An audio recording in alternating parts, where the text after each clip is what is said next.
नमस्कार, lead India के इस वीडियो में आपका बहुत बहुत स्वागत है। दोस्तों, मैं हूं एडवोकेट सुभाष सिंह और आज मैं बात करूंगा रिकवरी एजेंट के धमकाने के बारे में। और ये क्यों इम्पोर्टेंट है, क्योंकि आजकल जो रिकवरी वाली कंपनीज हैं वो भी बहुत इंटेलिजेंट होती जा रही हैं और धमकाने के नए नए तरीके वो ईजाद कर रहे हैं। अब सबसे बड़ा सवाल ये है कि भाई रिकवरी एजेंट जो है घर पे आकर के क्या आपको धमका सकते हैं? मेल आ सकता है या फीमेल आ सकता है? तरीका क्या होता है रिकवरी करने का, इसके बारे में बात करेंगे। थोड़ा डिटेल में बताऊंगा मैं आपको, लेकिन उससे पहले मैं आपको बताना चाहता हूं कि जब कभी भी आप अनसिक्योर्ड लोन लेते हैं, अनसिक्योर्ड लोन का मतलब होता है कि आपने कोई कोलैटरल नहीं दिया, यानी कि कुछ भी आपने गिरवी नहीं रखा है, आपको आपके क्रेडिट के बेसिस पे लोन मिल गया, अनसिक्योर्ड लोन मिल गया।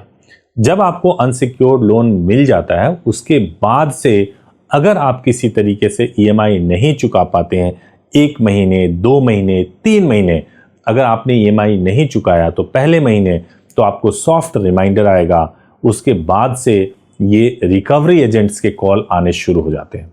आजकल और भी तरीके हो गए हैं लोन लेने के। एक तरीका तो ये है कि एप्लीकेशन के थ्रू ले लीजिए, जिसको पेडे लोन कहते हैं, या फिर आप क्रेडिट कार्ड से पैसे खर्च कर लें और बाद में ना चुकाएं। पेडे लोन और क्रेडिट कार्ड के जो लोन्स होते हैं वो अपने आप में बहुत ही हैरेसिंग लोन होते हैं, क्योंकि उसमें जो रिकवरी एजेंट होते हैं वो काफी परेशान करते हैं।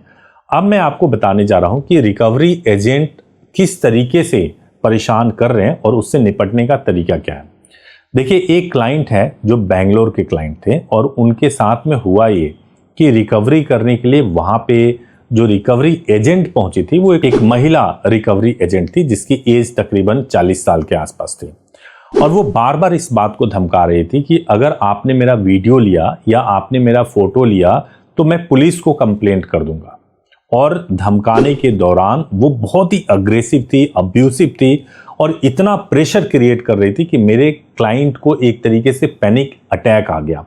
उसी वक्त उन्होंने कांटेक्ट किया, कांटेक्ट करके बताया तो मेरी टीम ने जब कहा कि आप उस महिला रिकवरी एजेंट से बात कराइए, तो बिल्कुल भी कॉल पे आने को तैयार नहीं थी। फिर हमने कहा कि आप पुलिस को कॉल कीजिए, अपने जो क्लाइंट थे उनको बुला के आप पुलिस को कॉल कीजिए।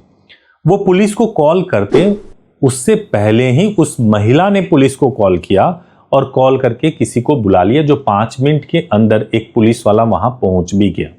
जब वो पुलिस वाला आ गया, उसके बाद से हमने कहा अपने क्लाइंट को कि आप जो ये पुलिस वाला आया हुआ है उससे बात कराइए। जब उससे बातचीत हुई तो मेरी टीम ने समझाया कि देखिए, ये लोन मैटर है और लोन मैटर फाइनेंशियल हार्डशिप की वजह से मेरे क्लाइंट पेमेंट नहीं कर पा रहे हैं, ईएमआई नहीं दे पा रहे हैं, तो ये पूरी तरह से सिविल मैटर है, ये क्रिमिनल मैटर नहीं है। और ये जो महिला है वो घर में आकर के धमका रही हैं, इनका कोई राइट नहीं बनता। अगर ये ऐसे ही धमकाएंगी तो इनके खिलाफ पुलिस एक्शन होना चाहिए।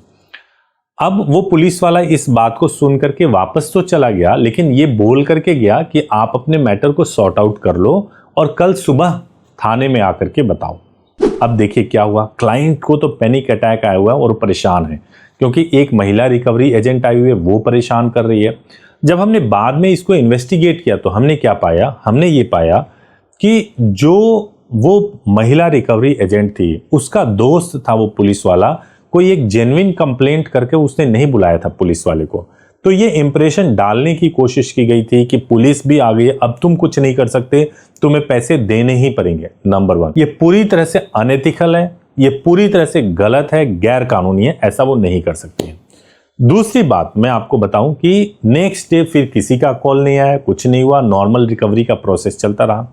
अब ये मेक और क्रैक वाली बात थी, यानी कि उस समय अगर हमारे क्लाइंट लेट डाउन हो जाते हैं, उस समय हमसे कांटेक्ट नहीं कर पाते या उन्होंने किसी एडवोकेट को एंगेज नहीं किया होता, तो अगर उनके पास घर में गोल्ड होता, कुछ भी होता, वो बेच के दे देते, पड़ोसी से उधार लेकर के दे देते, कुछ भी करके दे देते। हो सकता है कि अपने पिताजी की दवाइयां नहीं खरीदते और पैसे दे देते, क्योंकि वो सिचुएशन ऐसा क्रिएट हो गया था। तो मैं आपको ये बताना चाहता हूं कि अगर आप किसी वजह से फाइनेंशियल प्रॉब्लम में फंस गए हैं और आप लोन नहीं चुका पा रहे हैं, आपके पास अनसिक्योर्ड लोन है, तो आप रिकवरी एजेंट को खुद से कभी भी हैंडल ना करें। आप जरूर किसी एडवोकेट की हेल्प लें या किसी फाइनेंशियल एडवाइजर की हेल्प लें। बेहतर होगा किसी एडवोकेट की हेल्प लें और उनके माध्यम से ही आप वन टाइम लोन सेटलमेंट करवाएं और रिकवरी एजेंट को हैंडल करें। इससे आपको दो फायदा होगा, जो आपका मेंटल स्ट्रेस है वो कम हो जाएगा। एडवोकेट आपको प्रॉपर गाइड कर सकते हैं कि आपको कैसे करना चाहिए इस पूरे प्रोसेस को। नंबर 1 बात ये हो गई। नंबर 2 बात ये हो गई कि कभी भी आप बैंक से फ्रॉड करने का इंटेंट मत रखिए। देखिए, अगर आपका आउटस्टैंडिंग अमाउंट जो आपको पे करना है 10 लाख रुपए पे करना है, लेकिन आप उसको 3.5 लाख, 4 लाख, 5 लाख तक सेटल कर सकते हैं, सिविल स्कोर को भी ठीक किया जा सकता है, तो आप क्यों अपने ऊपर ये लेवल ले रहे हैं कि आपने बैंक के साथ में फ्रॉड किया, जो कि आपके साथ जीवन भर चलेगा और आप उससे निकल नहीं पाएंगे, चाहे आपका अमाउंट छोटा ही क्यों ना हो। मेरा सजेशन ये है कि आप वन टाइम सेटलमेंट के बारे में जरूर सोचिए। इसके बारे में गाइडेंस लेना हो तो हमारी टीम को कॉल कर सकते हैं 8800444555 पर। हम पूरी तरह से हेल्प भी करेंगे, आपको गाइड भी करेंगे, आपको पूरा एक्शन प्लान भी बताएंगे कि कैसे आपको करना चाहिए। आप ये सुविधा कहीं और से भी ले सकते हैं, लेकिन आप जरूर ये लें अगर आप फाइनेंशियल हार्डशिप में हैं तो। नंबर 1। नंबर 2 बात मैं आपको ये कहना चाहता हूं कि देखिए, आपके साथ अभी फाइनेंशियल हार्डशिप चल रहा है, लेकिन कुछ समय बाद पॉसिबल है कि आपको अगर ये तरीका बताया जाए कि आप कैसे एक अलग बैंक अकाउंट ओपन करवाओ, उसमें जो EMI आप देते थे उसका कम अमाउंट आप पे करो, कुछ टाइम लो, उसमें एक सेटलमेंट का अमाउंट रेडी रखो और उसके बाद आप सेटलमेंट कर लो। बहुत सारे स्टेप्स आपको बताए जा सकते हैं जिससे कि आपको इस मुसीबत से निकाला जा सकता है। तो बस घबराइए मत, पैनिक अटैक से बचिए और आप एक सही रास्ते को पकड़िए जिससे कि आपको समाधान मिल सके। Thank you so much for watching this video. Thank you so much.